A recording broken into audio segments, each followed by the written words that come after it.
Hello everyone and welcome back to TowerGate. It is TowerGate day number 602, November the 8th, 2018, Thursday.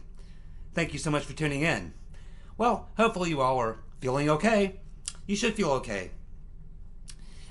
We set a very high goal, or I should say I set a very high goal, and came up a little bit short.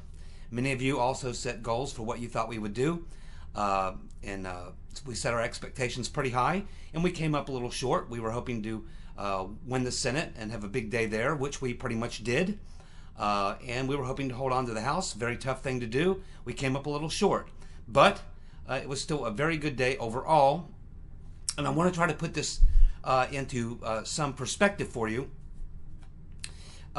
because we were running up against, of course, history, which shows us that only 3 times in the last 100 years has in a midterm election, a president's first midterm, has he ever held on to that to the House or not lost seats, and it's a very rare thing to happen, and it didn't happen in this election. So again, it's a very rare thing, and that's why it was proven it's a rare thing to happen. I thought that the enthusiasm and the issue with the Kavanaugh hearings and the migration and all that, I thought that would, the caravan, I thought that would really push up the enthusiasm level, and that we would likely keep the House as a result. And it did push up the enthusiasm level, but we also had a lot of enthusiasm and a lot of money going in on the other side. So we did come up short of, or I should say I came up short of hitting my goal. I know a lot of you made predictions as well, but that's okay. It's okay. No reason to feel bad. The fact of the matter is, life goes on. We've still got, like I said, the worst case scenario is what I said would happen is still pretty good. We still got Trump in the White House, and we can see today from his press conference he's in fighting form. He hasn't blinked a bit. In fact, he was just as edgy today in that press conference as I've seen him. So clearly he's ready to fight. He's not backing off an inch, and neither should any of us. And so I want to go through through a little bit of history of what some of the midterm elections in the past have done to certain presidents, just so you know exactly what we're talking about here. So if some of you are kind of feeling down, imagine some of these numbers, if you will. Back in 1938, FDR, who's known as a legendary president, especially to Democrats. FDR in 1938 lost 71 seats. 71. In 1942, FDR lost 55 seats. 55 seats. Harry Truman, another Democrat, 1946, he lost 45 seats.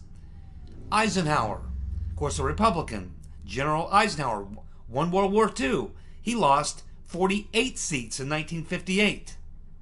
And of course, Slick Willie, William Jefferson Blythe Clinton, he lost 52 seats in 1994. I remember that so well. And of course, most recently, Barack Hussein Obama lost 63 seats in 2010. 63 seats.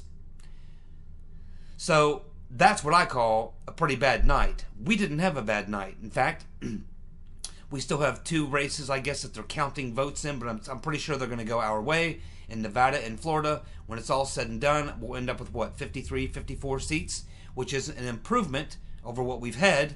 Plus, keep in mind, we no longer have Corker, Jeff the Flake, or Senator Magoo.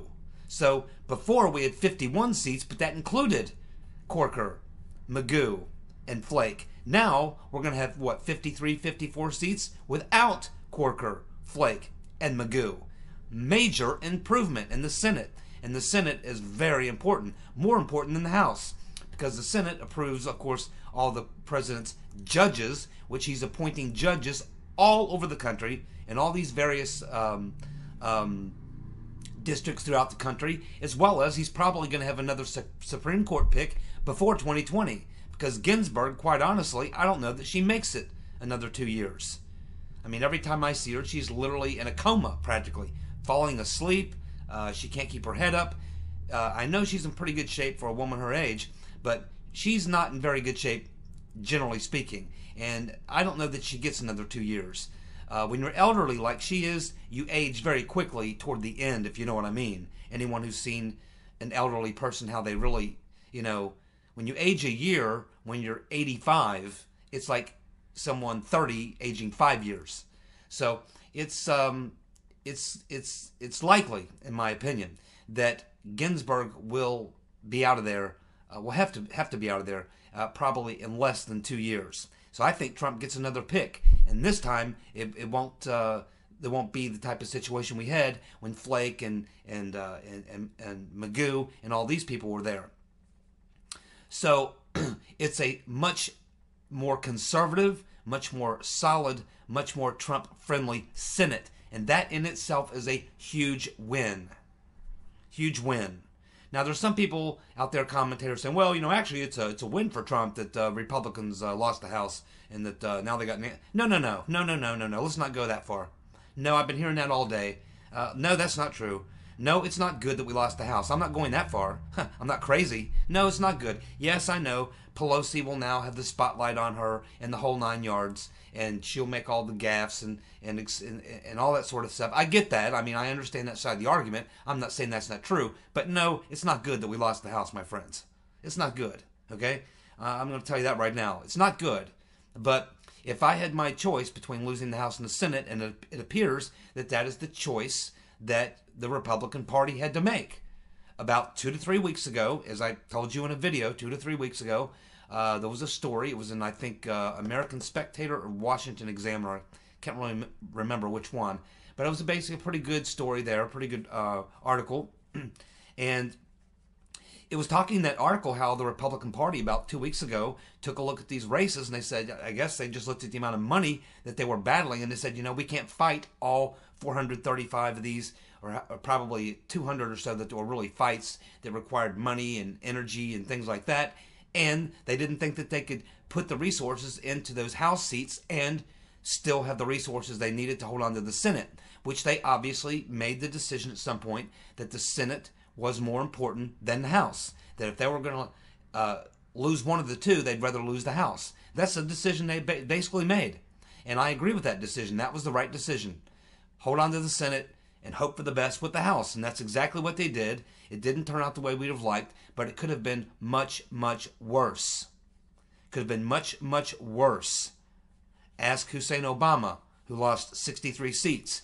Ask Slick Willie, Jefferson Clinton Blythe, who lost 52 seats. Ask FDR, 71. So, could have been much worse. And if I remember, the year after Nixon was impeached, or was forced to resign, after Nixon was forced to resign and Ford took over, I think that first election with Ford, the Republicans lost about 40 some odd seats, 40, 50 seats. It was a pretty big, turnover. So this is just what happens, and we tried to beat the averages. We tried to beat the odds. You can't fault Trump. I mean, I think 9 out of the 11 people that he stumped for in the final week or two won. And, no one can question his work ethic. I mean, he did everything he could. A lot of us did, a lot of work, and we did everything we could. We gave it our best shot. We had aspirations of having a great night, a really, really good night, and we had an okay night. We had a decent night. So, you set high goals, and you remain optimistic about the things that you're shooting for, and you give it your best shot. At the end of the day, sometimes you hit the mark, sometimes you don't. And when you don't, you get up, you dust yourself off, and you keep going. Sun comes up tomorrow morning, and you go back to work. You go back to work. And that's what we're doing here. Back to work. Back to business. The money issue is definitely a factor. As I said in the previous video, there is a saturation point. And I actually think that the Democrats hit the saturation point in many of these races, like in Texas and Florida, where they just threw in so much money. I was close to $100 million against Ted Cruz. At some point, I just think they oversaturated the market. And they got everything they could possibly get. But it is something that the Republican Party is going to have to think about. The fact that you had Soros and Steyer and Bloomberg and others writing these gigantic checks, hundreds of millions of dollars. It seems to me that there should be some sort of rule or law or something that we have to be careful when we get to a situation where billionaires can start buying congressional seats or Senate seats. It's something that needs to be looked at. But in the meantime, it's something Republicans are going to have to think about, because these guys are going to be back in 2020 and beyond. This is not just something that happened last election cycle, this election cycle. This is a trend that's going to continue. And you can see what happened here. That money, yes, they oversaturated, I think, in Florida, and they oversaturated in Texas and things like that. But what they did do is they forced Republicans to literally pull the resources out of dozens and dozens of House seats, and got them to pull their energy away from John James in Michigan. Just imagine, he did much better than Republicans thought he would do. They were thinking, he's going to lose by 10 or more. He ends up running a damn good race. If they weren't forced to pull resources away from John James in Michigan, he might have won that race too. That's the effect that all that money had. And I'm not sure exactly how they deal with that, but they're going to have to find a way to deal with that. Yeah, we got the Koch brothers, but the Koch brothers are kind of, I don't know. I don't think they're big Trump fans, certainly, but they're not competing with the type of money that Soros and Steyer and those guys are throwing into the game. Those guys are throwing hundreds of millions of dollars.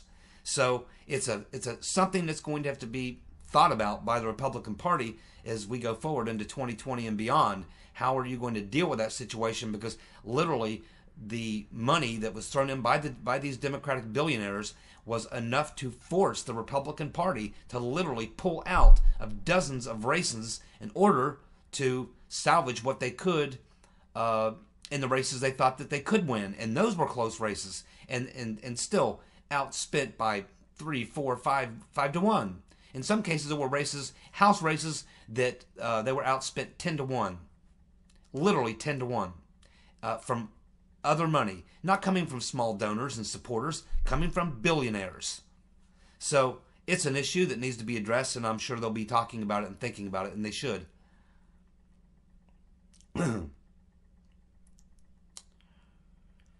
Okay, so yeah, there's a lot of people saying, okay, well, now Pelosi and the crazies will be in the spotlight. Yes, they will. But what you're going to find out about Madame Botox is Madame Botox is a corporate Democrat. She talks the far left lingo when she's trying to get the SJWs out to vote. But she's a corporate Democrat, just like Hillary. And what the SJWs are going to find out here very shortly, assuming Pelosi is the speaker, they're going to find out that Nancy Pelosi isn't going to go for Medicare for all. She's not even going to push it. She's given speeches. In fact, we saw one, I think it was like over the summer, where she had a bunch of SJWs shouted her down, and they had to actually get her out of the hall because it was starting to get kind of pushy, and they were giving her all kinds of hell because she was trying to explain to them that Medicare for all doesn't add up. So Nancy Pelosi is a corporate Democrat. She got the SJWs excited. They went out and they voted and did their thing, and now she's not going to reward them with very much. She is going to run the corporate Democrat line. Now, this brings up another interesting thing that some people are talking about, which is that we know that Tim Ryan, this Democrat in Ohio, is right now, as we speak, forming an alliance behind the scenes along with a lot of these new Democrats that just came into office. And there's like 30 some odd Democrats that campaigned to their supporters, telling them they would not support Pelosi for Speaker. So there is going to be a challenge to Pelosi as Speaker, to her leadership position. I think that will fail, most likely, although she doesn't have very many votes to play with. She's not going to get any Republican votes. So she is going to have to get, and she has a slim majority, so she's going to have to get nearly every Democrat to support her. And there's 30 some odd Democrats that promised their supporters when they campaigned they would not. Tim Ryan is in the process right now of doing, as he's done now 2 or 3 times, trying to upstage some sort of a coup. And Pelosi's quite aware of this. I mean, she knows everything that's going on. She has spies everywhere, so she knows. But Pelosi still controls the money. She still controls it's the corporate donors that bankroll her and back her. And I think that if I was in the odds-making business, I'd say there's about a better than 75-80% chance Pelosi's able to put down the rebellion and survive and be the speaker, at least for 2 more years. I think this coup attempt on Pelosi will fail like the other ones have for the same reasons. The corporate donors are behind her, and they've run the Democratic Party. Make no mistake about it. Corporate donors run the Democratic Party. And they're all in for Nancy because she's all in for them. Yes, I think I already mentioned, but I'll mention again, is, not only did we lose Flake, Magoo, and Corker from the Senate and replace them with good Republicans, which is a tremendous bonus, but a lot of these Republicans that lost in the House, this is why I was saying hold your nose and vote for them anyway, were anti-Trumpers. A lot of the anti-Trumpers, a lot of the Republicans who lost House seats were anti-Trumpers. Not all of them, but quite a few of them that lost their seats were anti-Trumpers. Unfortunately, we lost Dana Rohrabacher, we lost Katie Arrington, we lost 3 or 4 others. I can't remember the names off the top of my head, but we lost 3 or 4, maybe 5 really good Trump-supporting Republicans who lost House seats. But Dave Bratt, I never did see the finals on that, but I think he ended up losing. So we lost some very good Trump-supporting Republicans. But what we did do in the process, we did clean out I think pretty much almost the last of the Never Trump Republicans. So there is a flip side to that. Losing the House also means we lost quite a few of those Never Trump Republicans, which is a good thing. Hopefully, in 2020, we can take back the House and then get those seats back to Republicans who support Trump. So all in all, there is I think there is a bright side to that side of the story of losing the House. The good news is when we lost the House, we also lost quite a few anti-Trump Republicans, which is just about the same as having a Democrat. Really, about the same, maybe better, because having an anti-Trump Republican occupying the spot, we just assume having gone so we can replace him anyway. We would like to have done it last night or in the primary, but that didn't happen. So, another sort of a little bright spot in the darkness there. Trump, of course, was awesome in his first press conference after the election, as you saw. If you saw the press conference, he came out two-fisted, my friends, two-fisted till the very end. He was taking no prisoners in that press conference. And he was in rare form, my friends, and I think he was wanting to send a message to the rest of the country. Hey, we took it on the shins a little bit last night in the House, but we had a very good night in the Senate. Everything's cool. Don't stop fighting. Watch, let me show you how it's done. And so I think that his approach to that press conference, I think, was meant to send a message to all of us and to Republicans in the House, not to give up the fight. Just because they're in the minority now, don't quit fighting. Okay, so probably one of the biggest stories of the day following the election itself is that Attorney General Jeff Sessions resigned, and he was asked to resign. That means he was fired. That did not surprise me. As I said, I thought Sessions would definitely be gone after the midterms.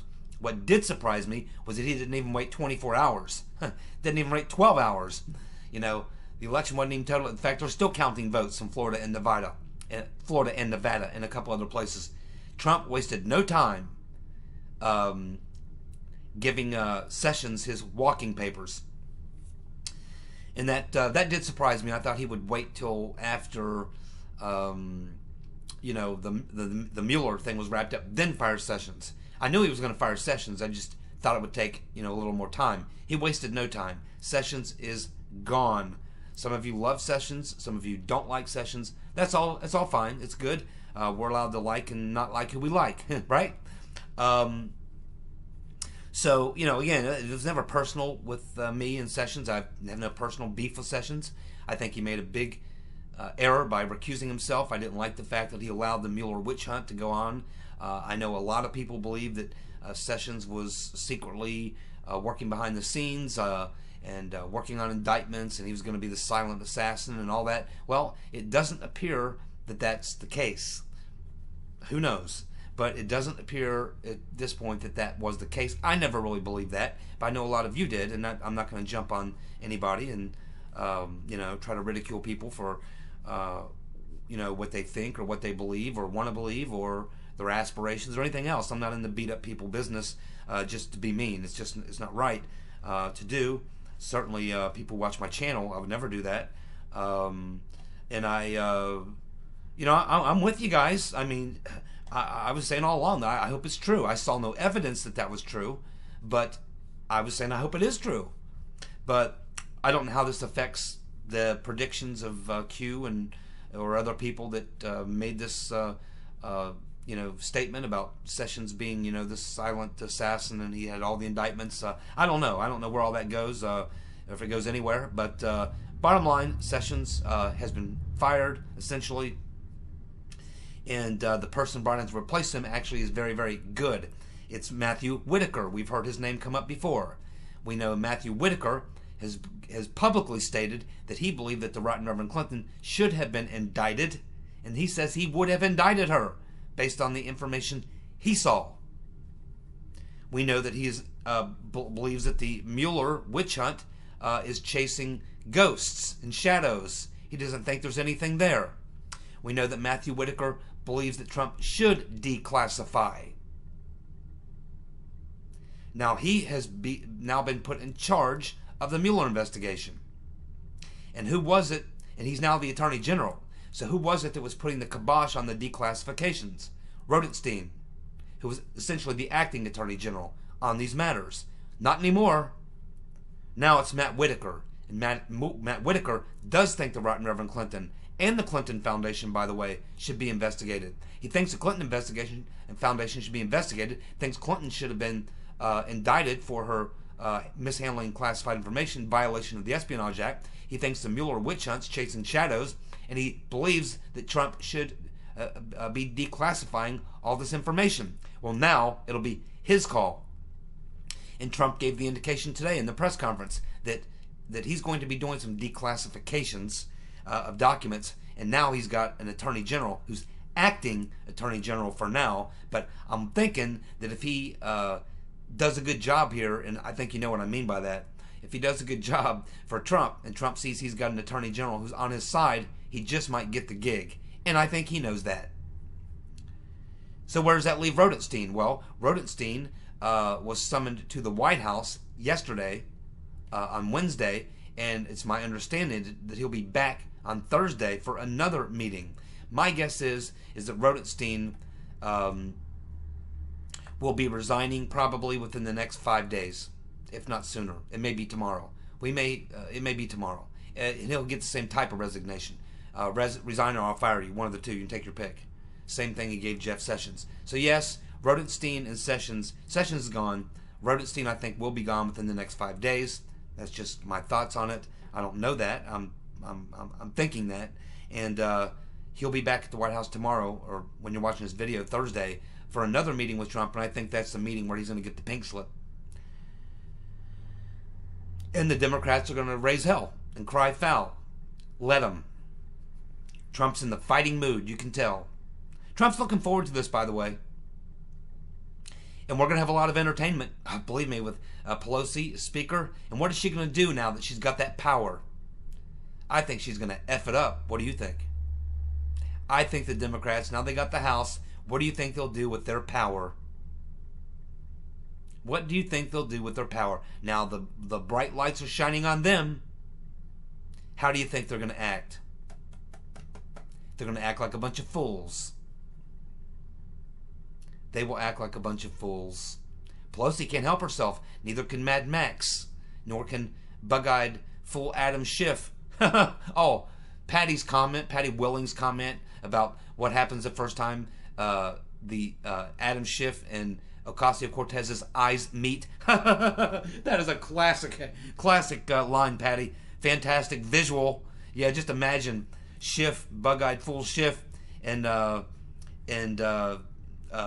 Betty Davis eyes Cortez get face to face, and those eyeballs start popping out at each other. That is hilarious. There'll be some good comedy coming in the months to come, my friends. Some very good comedy. We're gonna have a lot of fun on TowerGate, watching Pelosi and the Dems with their newfound power making fools of themselves.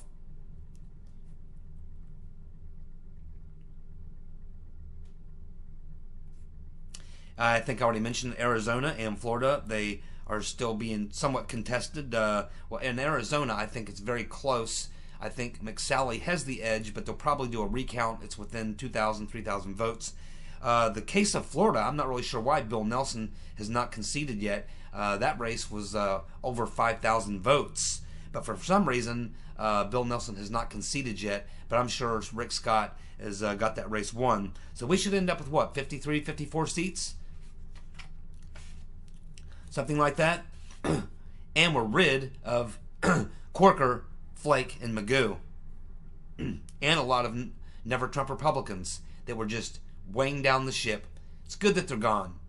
The fact that we had to lose the House to get rid of them is a bummer. But hey, you can look at the glass half empty or half full. I prefer to be an optimist. An optimist. Of course, we all saw that classic takedown of President Trump on Jim Acosta. He's just an a-hole. I mean, I just don't know anything else to say. I mean, the guy's just an a-hole. And Trump, of course, took him down, and we're now getting word that Jim Acosta has had his press pass suspended. I think it's the second time now, isn't that? I think he had his press pass suspended earlier. But yeah, Trump was in rare form in that press conference. He was great. And we have another breaking story happening right now. It appears that Antifa has got Tucker Carlson's home surrounded. Antifa has surrounded Tucker Carlson's home. And they're shouting, no borders, no walls, no USA at all.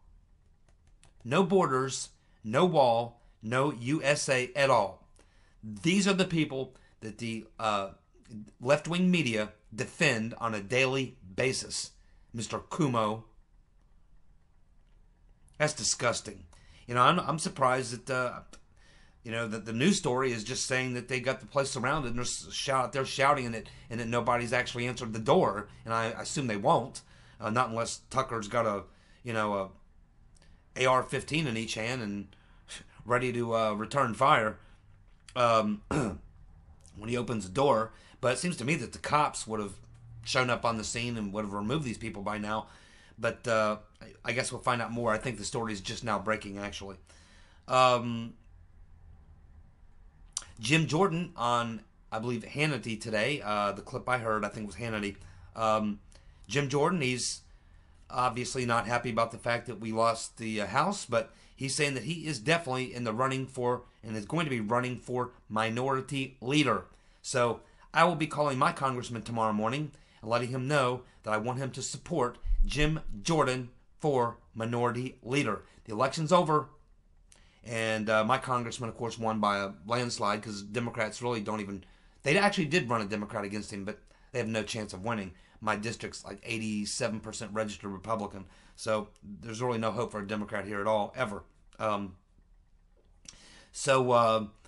Anyway, Jim Jordan, he won like 65% of his district easily. I don't even think he campaigned very much. He was out campaigning for other people because his seat was pretty safe.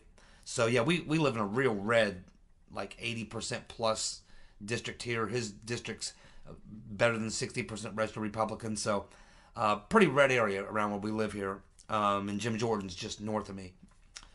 So, anyway, yeah, Jim Jordan, if you're not doing anything tomorrow, you might give your congressman a call and let them know that you, if you live in a Republican district, you have a Republican congressman, let them know you would like them to support Jim Jordan for minority leader. Because in 2 years, he will likely be the majority leader. And as the minority leader, he does have certain power. It's not like he has no power. He has some power. And it's important for the Spygate investigation, which I think is now going to be moving away from the Congress into the executive branch. I'm pretty sure that Mr. Whitaker is going to be possibly appointing a special counsel. That's what I believe is going to happen. I believe we're going to get a special counsel to look into the shenanigans, which is going to expose the Democrats, Obama, the Right Reverend Clinton, and ultimately put a lot of these people in prison. That's the main thing that we do here on TowerGate.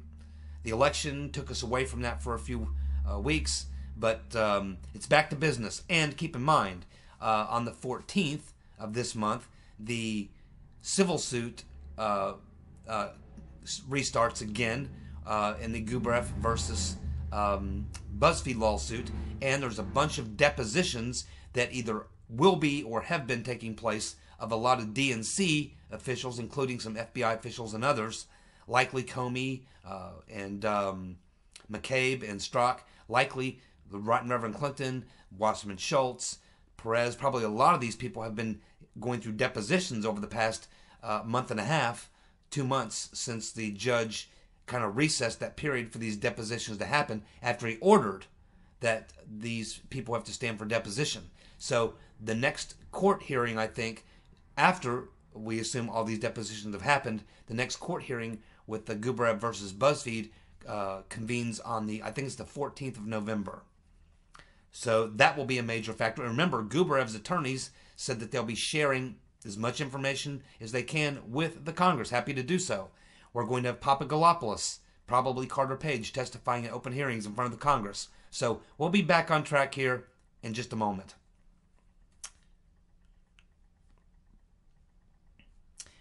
And someone pointed out a tweet by this a-hole Mark Salter. Now, Mark Salter is not a name most of you are familiar with, but he's a Republican operative, a neocon. He was John McCain's top staffer, Senator Magoo's top staffer. On the eve of the election, Magoo's ex-staffer, he was Magoo's staffer when Magoo passed away. Mark Salter was tweeting out, telling people to vote for Democrats and telling Republicans to vote for Democrats. That's who he was speaking to. His audience is Republicans. Not like Republicans like many of you, or what I used to be. I'm a libertarian now, but, the rank and file Republicans, that's who he was talking to. Rank and file voters, telling them, hey, go out and vote for Democrats. Comey was doing the same. So, clearly these people are frightened. As far as can the Democrats stop Trump's agenda?